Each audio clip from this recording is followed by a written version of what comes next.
not be suitable for very young audiences. Parental guidance is recommended. Ang programang ito ay naglalabas ng sensitibong eksena at impormasyon. Striktong patnubay at gabay ng magulang ang kailangan.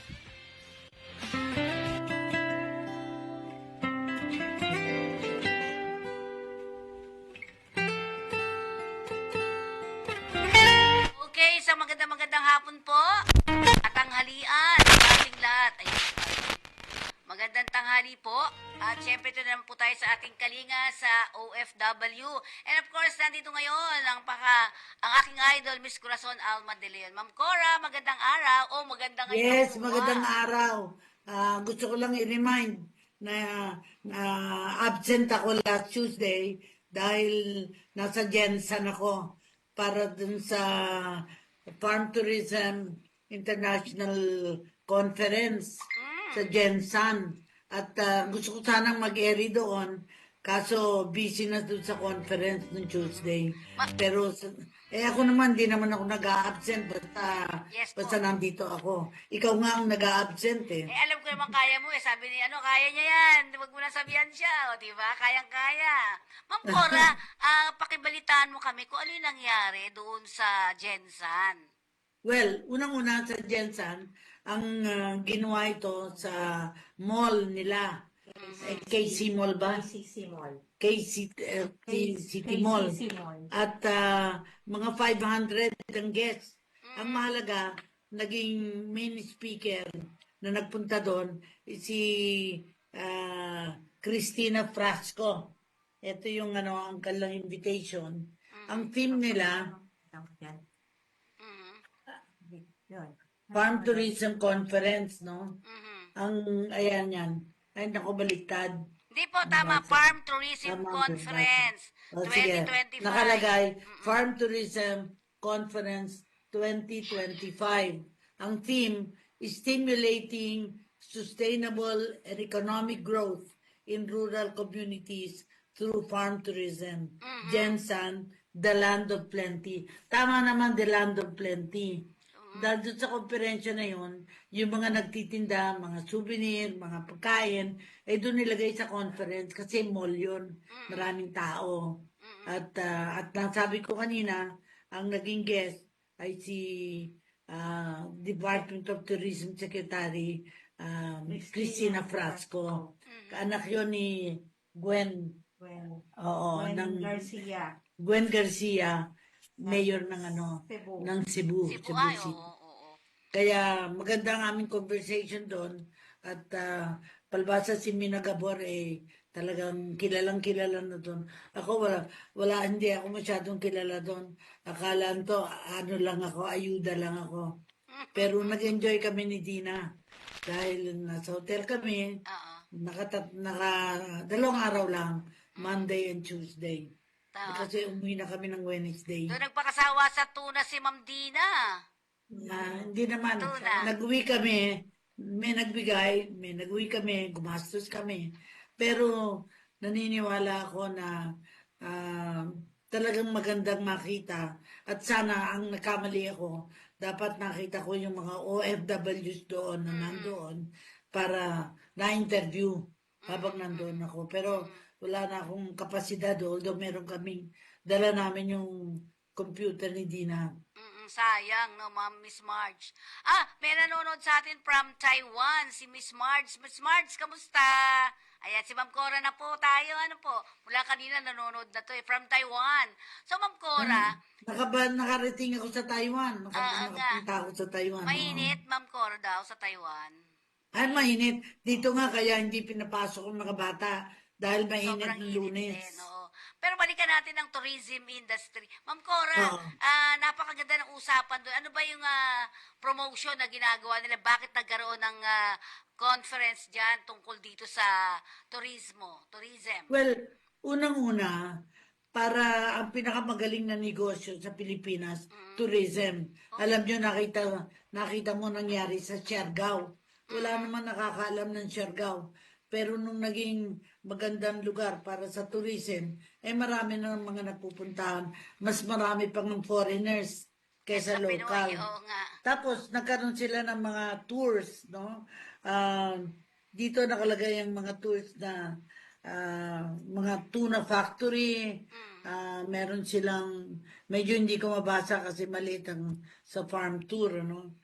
Pero ang maganda, ang conference, inopen on Sunday, tuloy-tuloy ng Monday, Tuesday, at Wednesday ay pag-visit sa mga farms. At ang maganda, ang papakilala ko lang kung sino yung mga board of directors ng Farm Tourism Conference. Of course, si Her Excellency Gloria Macapagal Arroyo, nandun? Senior Advisor. Wala doon. Okay. Senior Advisor, Chair Emeritus. Mina Gabor, nakalagay acting chair. Si Margarita Moran Florendo, Vice Chair. Ako nilagay na Corporate Secretary. Tapos ang Board of Directors, Jess Domingo, Silvia Ria Domingo, Gregorio A. Dofel, Miguel Giogio, Maria Ida Rosario M. Joseph, Mr.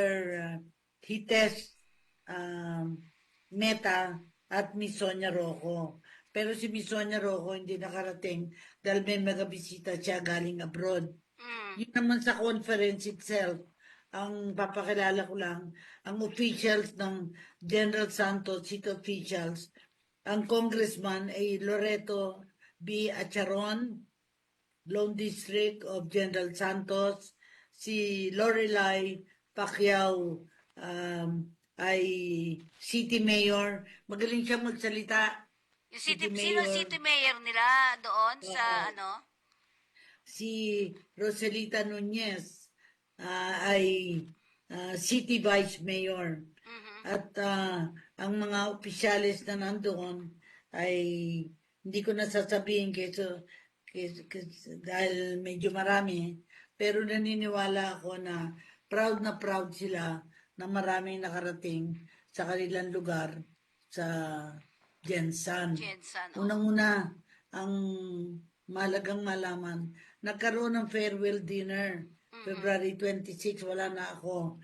Pero naniniwala ako na ang hinosyon ni Lorelai Pacquiao, City Mayor, at ni Loreto Acharon, Congresswoman, Lone District, General Santos, dalawang babaeng opisyal ng Jensan. So ako, sa mga nanonood sa atin, may pagkakataon kayo, bisitahin nyo ang Jensan. Maraming pagkain, maraming prutas, at talagang may pagmamalaki natin.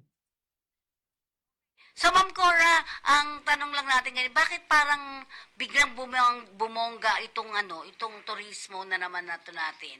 Bakit nagkaroon ng conference na ganon? Well, actually, matagal na pang 8 conference. Talaga? 8 na. Okay. Every year meron.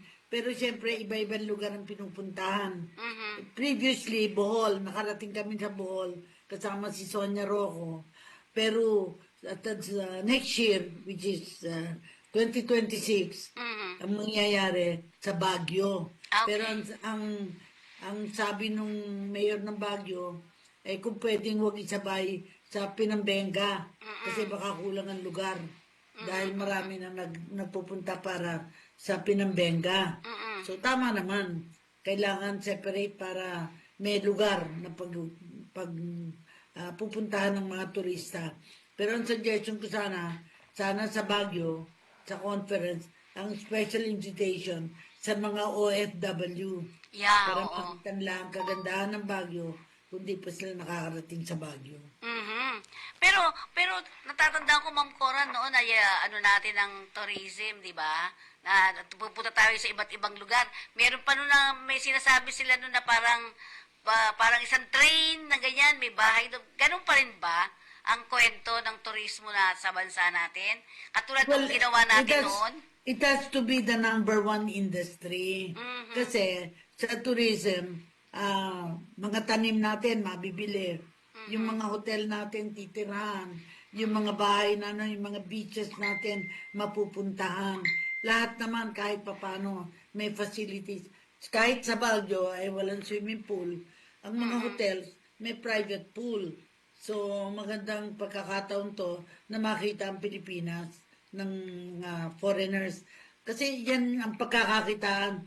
If a foreigner stays for at least a week, 7 days, kikita talaga ng dolyar ang ating bansa. Kaya naniniwala ako. Pero kailangan i-train natin ang mga tao na how to deal with tourists at mag-alaga ng mga turista. Kasi kung nanakawan ng turista, sasaktan ng turista, mababalitang hindi maganda pumunta sa Pilipinas. Pero ang sabi nga dito sa mga datos natin, mas maraming pumupunta sa atin, no, ng mga foreigner kaysa sa mga local. Bakit kaya? Hindi, ang mga local kasi hindi considered turista dahil pag uwi nila dito, punta sila sa pamilya nila. So parang hindi na ako consider na turista. But technically, pag uwi naman nila dito, pupunta sila sa Manawag, pupunta sila sa Antipolo, pupunta sa mga lugar ng kanilang kapamilya, nagiging turista na rin. Kaya kailangan yung mga produkto ay nabibili dun sa Jensan. Kaya natuwa yung mga nagtitinda, dinala yung mga tinitinda sa mismong conference room. So, hindi ka nalalabas.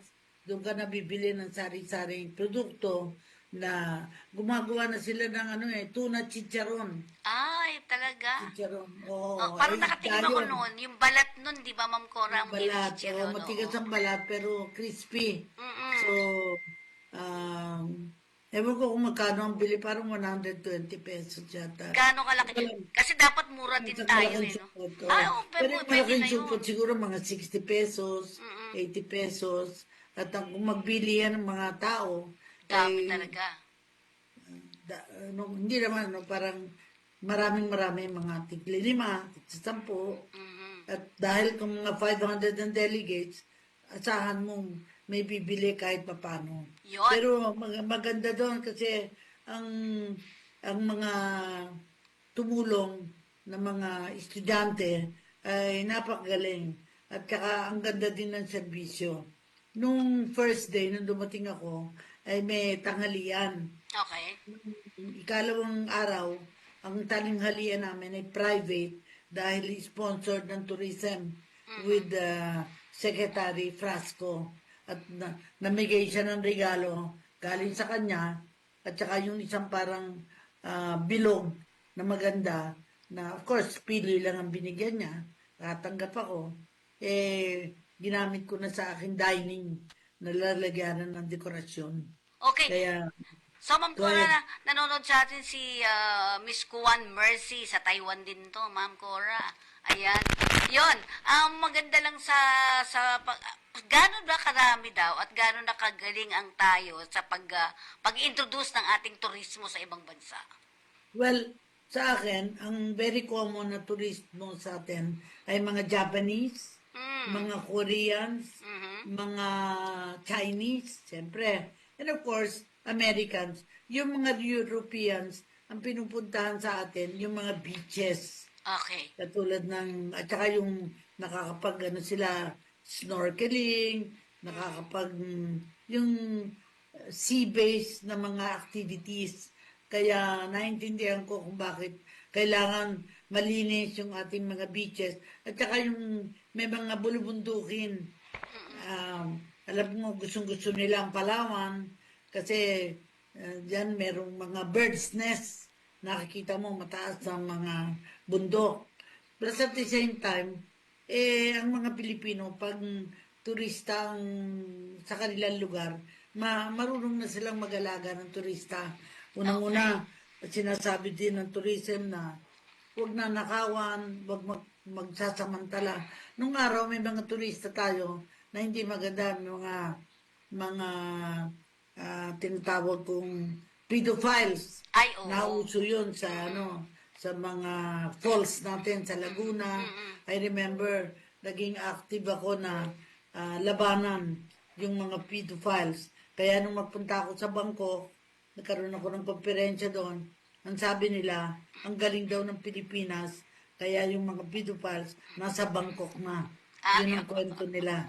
Lumipat na dahil pinagbabawal na yung mga pedophiles sa atin. Alam mo naman ang itsura ng mga pedophiles matatanda na sila na ang gusto nila yung mga batang-batang mga Pilipino, bibigyan nila ng mga damit, bibigyan nila ng mga alahas, mga relo.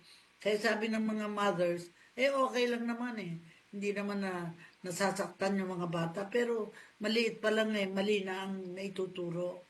Sa halip na mag-aaral yung mga bata, mas gusto nilang huwag pumasok para mabigyan sila ng pera ng mga turista, ng mga foreigners na hindi naman para sa akin, we should be proud na may mga turista tayong marami na ganong klase kasi hindi naman dapat natin pag malaki na ang turista natin ay naninira ng kaisipan ng mga bata. Yan. At syempre sabi nga, may nanonood din sa atin sa mga taga Kuwait, no? Si Marzo DZ Ray, Freddy Ray Marzo, yan. Sa Kuwait naman sila. Ma'am Cora, sa dalawang araw niyo o tatlong araw, ano, ang pagbisita niyo sa Jensan, ano ang nakita niyo sa Jensan na medyo kailangan nilang puntahan talaga? Diba? Siyempre kakaiba ang Actually, Jensan. unang-unang sasabihin ko sa Jensan, ay talagang maganda, dapat lang makita kasi makita lang produktibo or parang progressive yung mga tao. And I am proud na nakita ko to. I've been there before, even my own brother had been there nung in his job as manager ng Telefast, nung company na yon. At nung araw, ang pangalan ng Jensan, Dajangas. Danjangas. Oh. Yung mga nakakaalam ng history, yun ang dating pangalan bago naging Jensan. Pero ito ay part of South Cotabato. Okay. Ang syudad, Jensan, kaya isa lang district ito. Ngayon, ang gusto nilang ipakita ay ang tawag nila introduction ng Philippine International Farm Tourism Conference, pinakita nila. At nandito ang mga speakers, may mentioning ko na ang iba, sabi ko na nga, Lorelai Pacquiao, si Director Romlea Pulido Ocampo, Honorable Constante Palabrica, Honorable Blesilda Lantayong, Honorable Emmanuel Manny Pacquiao. Pero si Manny Pacquiao hindi nakarating doon. Nag-message na lang, video message. Meron ding pangalang Rogelio Pacquiao, meron ding Steve Chongbian Solon, meron ding Engineer Ernesto Pantua, meron ding Victor Fuentes Pina, popular yun hanggang sa Davao. Si Mike Caballes, Engineer Woodrow Escobar, at saka si Democrito Diamante, to mention them. Si Flor Tariela ay nandoon at nagsalita din siya on the secret is in the soil. Kasi bakit nagiging maganda ang mga garden, sabi niya nasa soil. Si Captain James Riamon, si Dr. Noor Azura binti Adam ay Deputy Director ng program ng Siarca, based siya sa Los Baños. So naka-table ko din siya. Fernando Sanchez ay professor naman sa landscape. Kaya napakalawak talaga ng mga tinalakay doon, no? Ma'am Cora, may text sa atin. Eto, sabi niya, ang General Santos po ay taga dito ako. Kilala po sa pag-aalaga at pag-export ng tuna. Kaya't ang pangunahing produkto, Ma'am Cora, sige. Ma'am Cora, ikaw. Sige po. Kaya hindi ka aalis at sa Jensan na hindi may dalang tuna. Masarap yung fresh. Frozen tuna, bali, dalawang klase yung parang Belly, tsaka belly at tsaka panga. Pero gumagawa na rin siya ng mga lumpia, gumagawa na rin sila ng mga Sisig. sisig. Oo. Gumagawa. Sashimi. At tsaka Parang ang dami kinain ni, ang dami kinain ni ano ah. Naririnig ko. sashimi. Oo, Hindi, ito. mga Oo. na-serve nila. Ito sabi pa niya, ang pangunahing produkto nito ay fresh at processed tuna.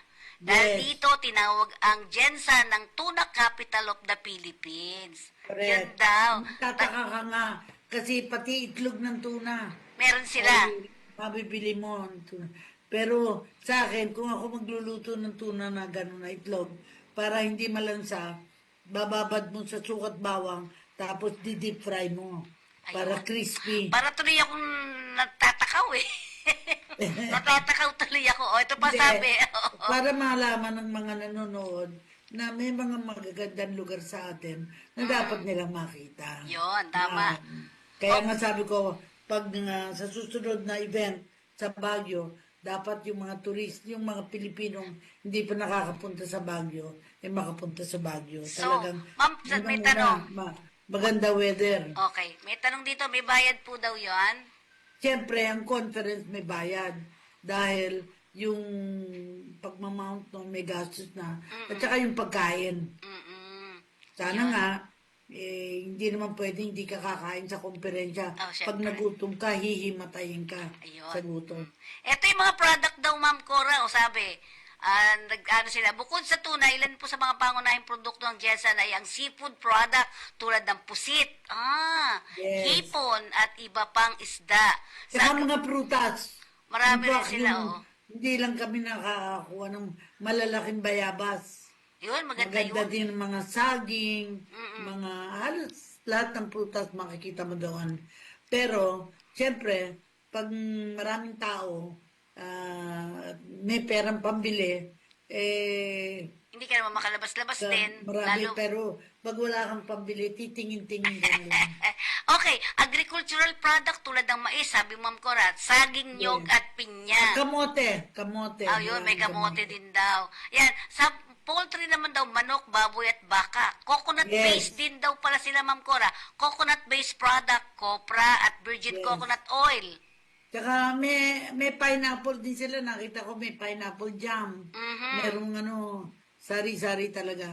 Ang kailangan mo na lang pera Oo nga. para mabili lahat ng mga Parang gusto. lahat mo bibilin pagka nandun, handicraft at pasalubong. Katulad ng Yes. dried fish. Nung kumain kami dun sa sponsor ng Department of Tourism, ang kanilang pipino naka-slice. Okay. Kakayunin ng gitna. Nakalagay doon ang pinakasalad. Kaya ang lalagyan, parang boat. Ang ganda, Yung di ba? pinakain nung tourism na nag-sponsor. Na ibang So, ang project. ganda Tsaka, nito, ini-invite mo wala lahat. silang Ano? pinapainom. Okay. Yung kanilang guyabano. Maganda ang container ng kanilang guyabano. Kaya, para sa akin, ang ganda sanang yuwi, kaso mabigat. Okay. So, ayan, Ma'am Cora, ang sinasabi nga ito napakaganda daw ng Jensan. Napakaganda ng Jensan kung tutuusin natin. Ano? So, Ma'am Cora, nag-enjoy naman kayo. Well, nag-enjoy dahil panahon na matagal na ako hindi nakakabiyahe. The last time nagbiyahe ako ay Bohol. Pero nakikita ko na ang areas of improvement, walang problema sa sasakyan. Maraming sasakyan. Wala din problema sa pagkain. Dahil dun sa mall na where the conference was held, lahat ng restaurant nandoon. Ibig sabihin, kung anong restaurant na nandito sa Maynila, nandoon din. Kaya, of course, Chowking, nandoon. Nandun din yung mga, McDonald's, siyempre, at saka Jollibee, at saka yung mga restaurant na sarili nila. In fact, dinala kami sa isang bagong restaurant na wala pang masyadong customer, pero nasa fields, nasa labas, doon kami kumain, the day na palis na kami. Kaya, masarap. At, pero ang magandang masarap sa akin na muli kong nakita ang Jensen Red Cross dahil ang happy doon ay si ano, nakakalimutan na, mahirap na yung hindi, si alam namin si Milet ba? Hindi. Merlita Gludo. Merlita Gludo. At talagang sabi niya, kaya daw siya na-assign doon, ay nung panahon ko nung ako'y Secretary General. Kaya, pero yung DSWD, hindi ko kakilala, at saka civil service, kaya hindi ko na sila minute, hindi ko na namit at hindi rin naman sila available. Pero napaka-bait ng local officials at talagang kahanga-hanga na nandun sila. Kasi merong mga iba na local officials, magpapadala na lang ng representative. Dito sila mismo. And binabati ko talaga ang aming acting chair, si Mina Gabor, dahil siya talaga ang nag-asikaso lahat. Ako ay parang chuchuan na lang ako dito. Pero ako ay nag-benefit dahil na-meet ko ang Secretary of Tourism. At talagang humanga ako sa kanya kasi batang-bata siya. Naging kongresista na. Tapos naging Tourism Secretary pa. Okay. At syempre, Ma'am Cora, may mga nagte-text sa atin dito na sinasabing invite mo daw ang ating mga kababayan para dyan sa Jensen. Well, ang masasabi ko, yung ginagawang komperensya ni Dr. Mina Gabon ay title ay Stimulating Sustainable Economic Growth in Rural Communities through Farm Tourism. Ibig sabihin, makikita yung productive na mga communities at kung sila ay mga hindi taga roon, hindi taga Mindanao at magpundat sila doon, kahanga-hanga talaga. At sana, yung may pagkakataon ay makapunta yung mga hindi pa nakakapunta sa Jensen. Invitation yun, invitation. Kasi ang tawag dito, Jensen Land of Plenty. Okay. Meron silang tawag doon di ba? Yung ano nga tawag doon? Land of Sige. Ma'am Cora, bakit ka ito, watching from headquarters ng OFW Party List, Mitch Gisto, Sultan Ahmad Akadir, nanonood sa atin, at Junan Thank you. Sures, ayan, marami nanonood parang interesado. Pero Ma'am Cora, sabi nga natin, ang ating ay hindi naman naiiwan, ang ating turismo sa bansa, hindi ba naiiwan yan katulad sa iba? Kasi ang Thailand, di ba, napakalakas din nila eh. Dami talagang Pilipino dyan. Bakit na comparison? Talagang mura sa Thailand kung ikukumpara ng mga facilities sa Pilipinas. Maliit naman tayo kumpara sa Thailand. Pero ang kanila, I remember, una silang nagkaroon ng mga yung ating mga highway na meron tayong tawag doon sa ating dinadaanan, Skyway. Okay. At nakatatandaan ko ang traffic pag ako'y nagpupunta sa Bangkok, bago ka makarating sa airport, ang tagal-tagal. Yun ngayon na experience ng Pilipinas dahil sa progress. Alam mo, ang progress requires sacrifices. Ang iba nagrereklamo sa traffic, kung walang sasakyan, walang traffic. Gusto ba natin na walang sasakyan? Yun ang tanong. Pero naniniwala ako na, in fact, by the way, gusto kong i-congratulate ang bago nating Undersecretary Claire Castro. Kasi napakagaling niya na pinapaliwanag niya kung para huwag magkaroon ng fake news. At sana magkaroon tayo ng pagkakataon na ma-dialogue siya, makilala siya, sapagkat maganda yung ginagawa niya sa Pilipinas ngayon. Okay. So, sandali-sandali lang po. Kung magpaalala lang tayo, Ma'am Cora, ha? Paalala muna tayo. Go ahead.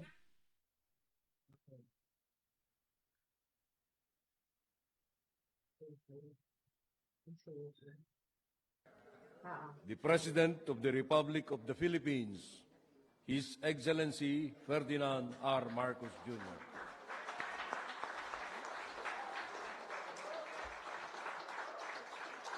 Maraming salamat sa ating Executive Secretary, Chief Luke Bersamin. Please, magsipo po tayo.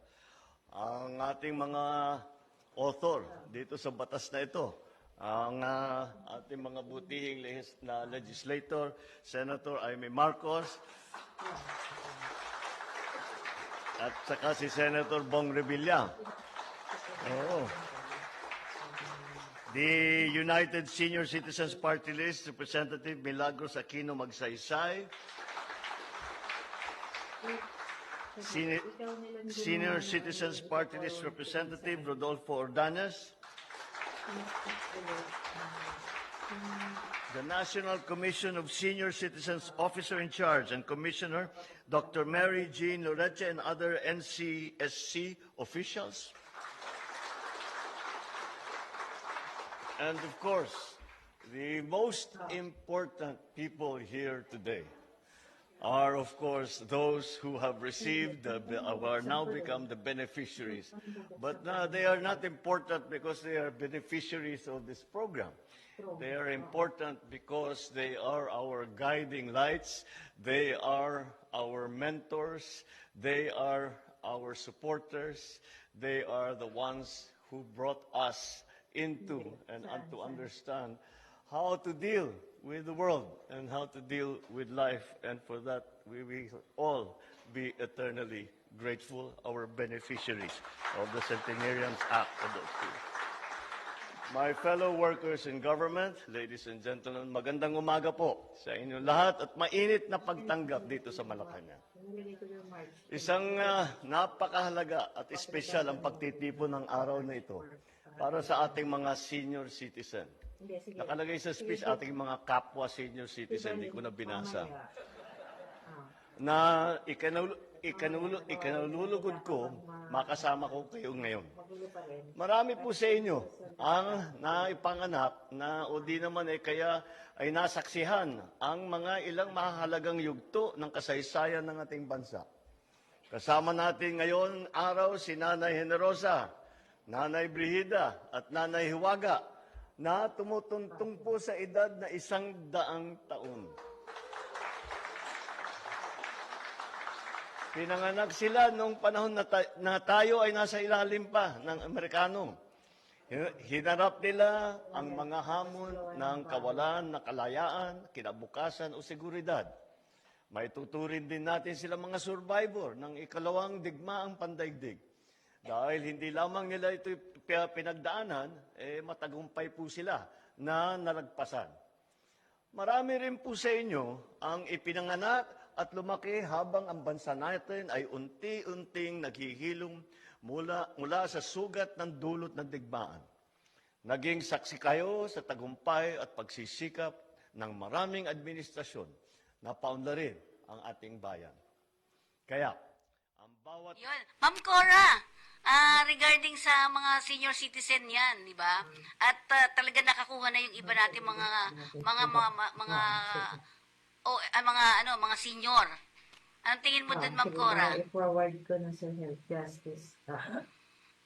Alam mo, yan ang party list na mahalaga. Kasi ang dami-dami nagsulputan na party list. Sa akin, ang party list, kasi isa lang ang pwede mong iboto eh. Hindi ka pwedeng marami iboto. So, ang dapat, kung senior citizen, ang iboto mo, yung party list ng senior citizen. Kung mga kabataan, iboto mo yung kabataan. Kasi doon natin nakikita kung ang mga advocates, kung sa agriculture, mga farmers, yung mga farmers. Kaya, di ba, 25% ng mga miyembro ng Kongreso ay mga party list. So, kung out of 200, 25 niyan come from the marginalized groups. Kaso nagsulputan nga, yung mga politiko na hindi makausad-usad bilang regular na kandidato sa mga posisyon, nagpa-party list. Ngayon, ang tanong ko, tingnan natin anong party list na yon. Kasi kung di ang alam ko, OFW may party list din eh.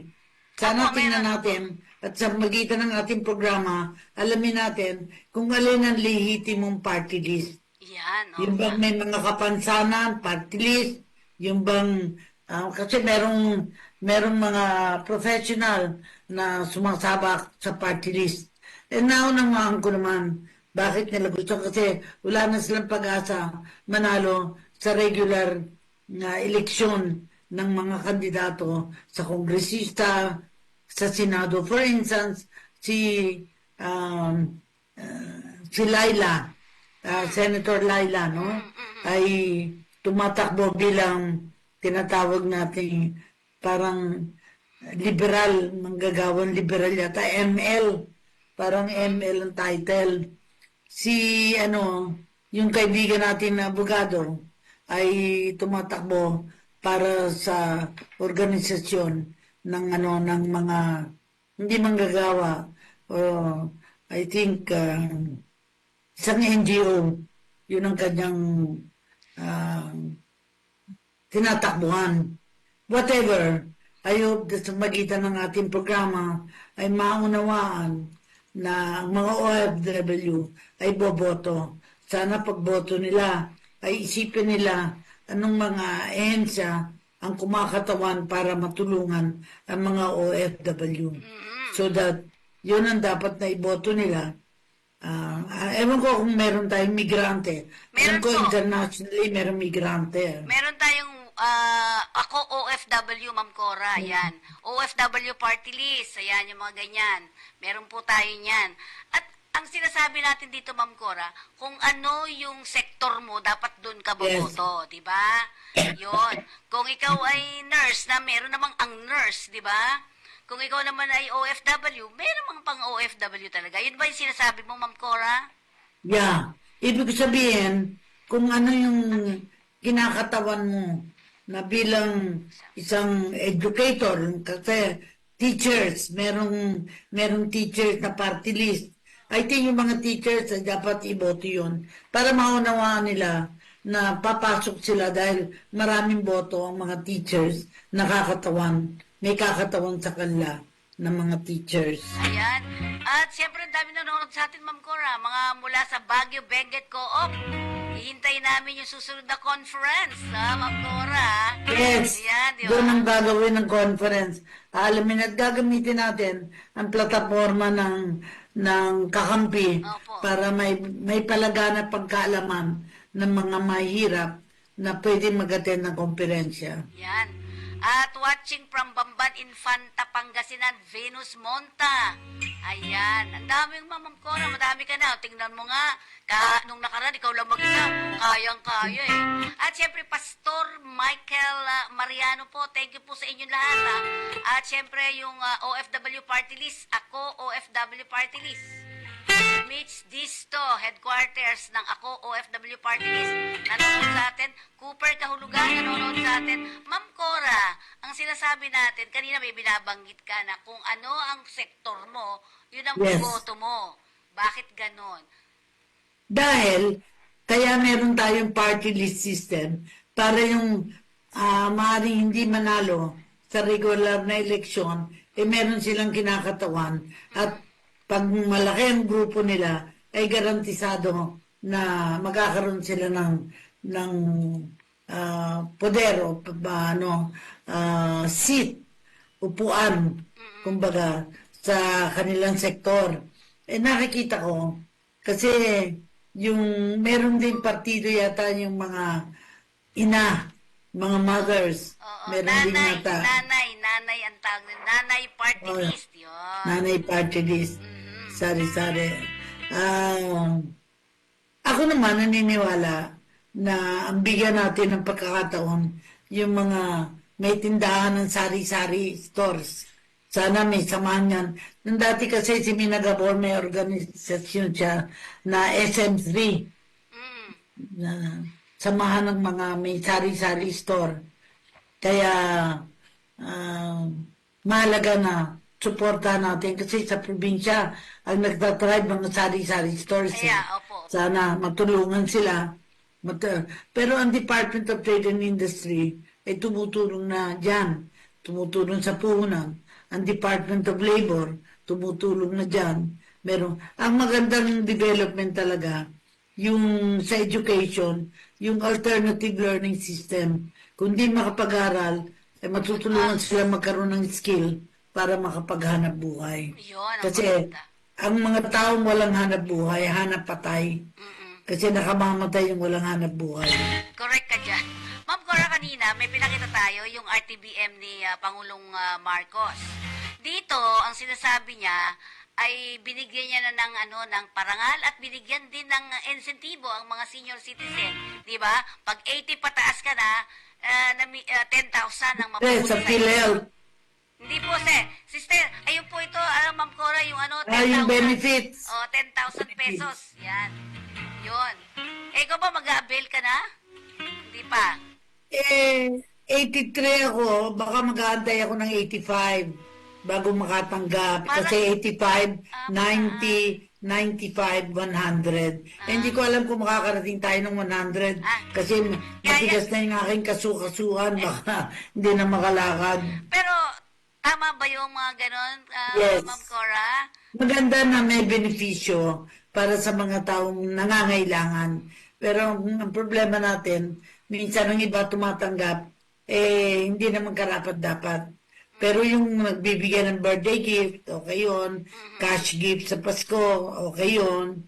Pero yung mga bibigyan ng monthly, dapat yung persons with disabilities para makikita na hindi naman kara-karaka makakapaghanap buhay.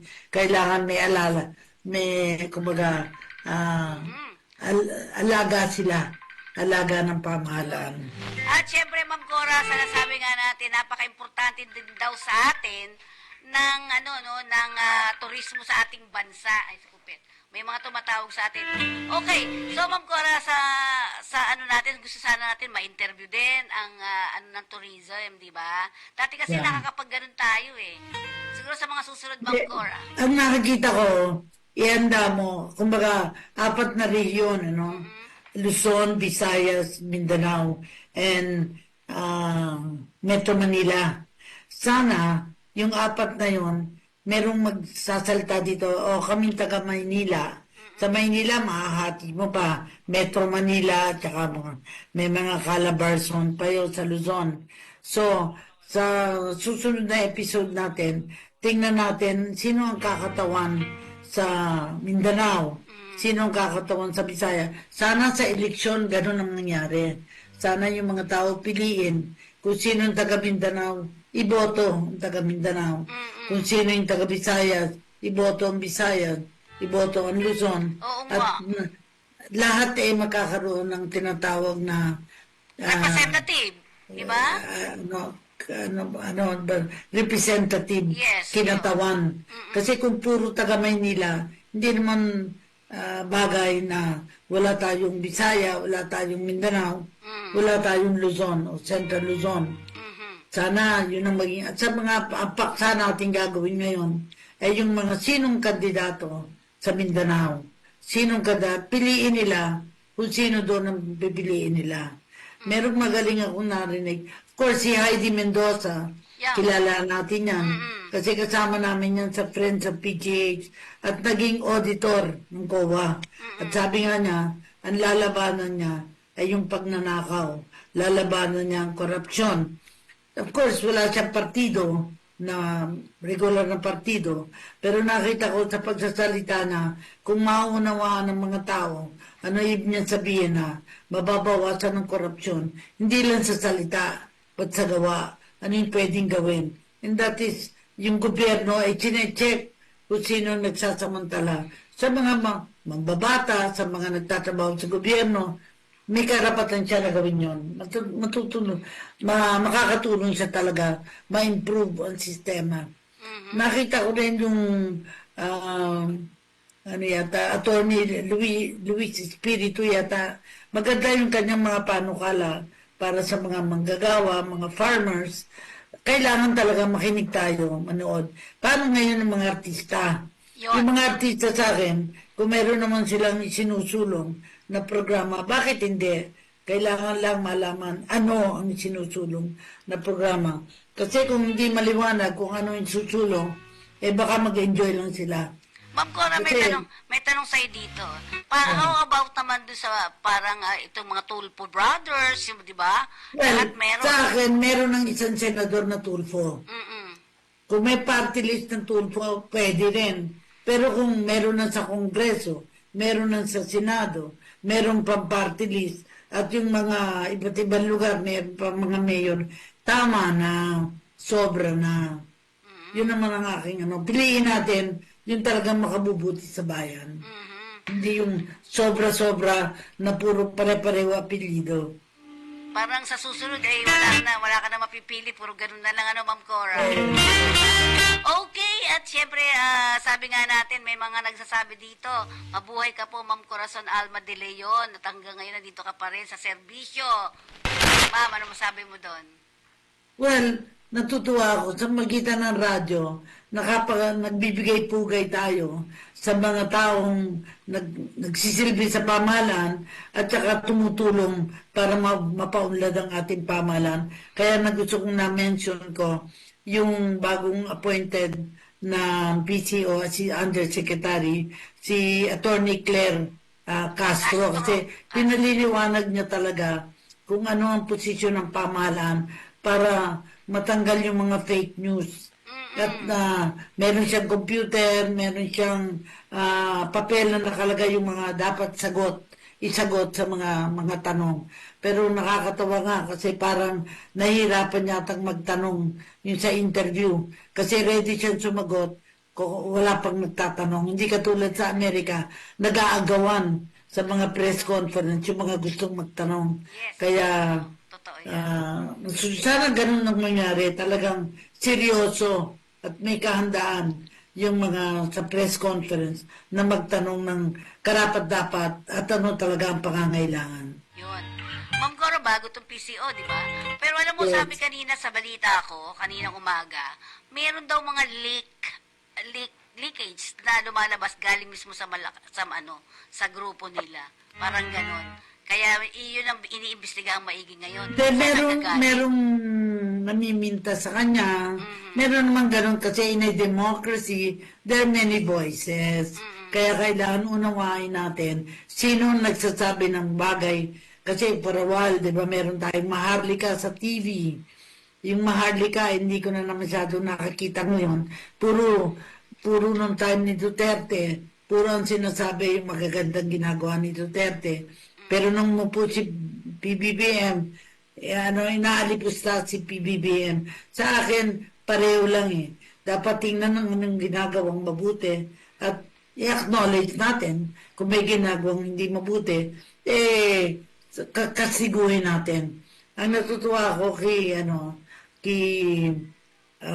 Undersecretary, Pilipino ang salta niya. At saka, nung Lunes, naka-Pilipinyana. Natatandaan ko nung ako chairman ng civil service, talagang tuwing Lunes, ini-encourage natin mag-Pilipinyana para mabili yung produkto ng Pilipinyana. Yun. Kasi makakatulong. Ako naman sana murahan ng konti. Yes. mahal, Ma'am Corazon Alma de Leon, marami pong salamat. Hanggang Wala nga naman. Hindi ka pa rin daw nagbabago, sabi ni Carlos Chung. Ma'am Cora, nakasubaybayan lagi sa'yo eh. Si Yes. Carlos. Okay. At syempre mga kaibigan, Ma'am Cora, nasa iyong pagkakataon. Ay baka may mga tula ka dyan. Wala ako, nasa Red Cross ako. Sabi ko na nga. Pero Kasunod naniniwala ako na magagawa natin ang lahat ng bagay kundi tayo nag-iisa.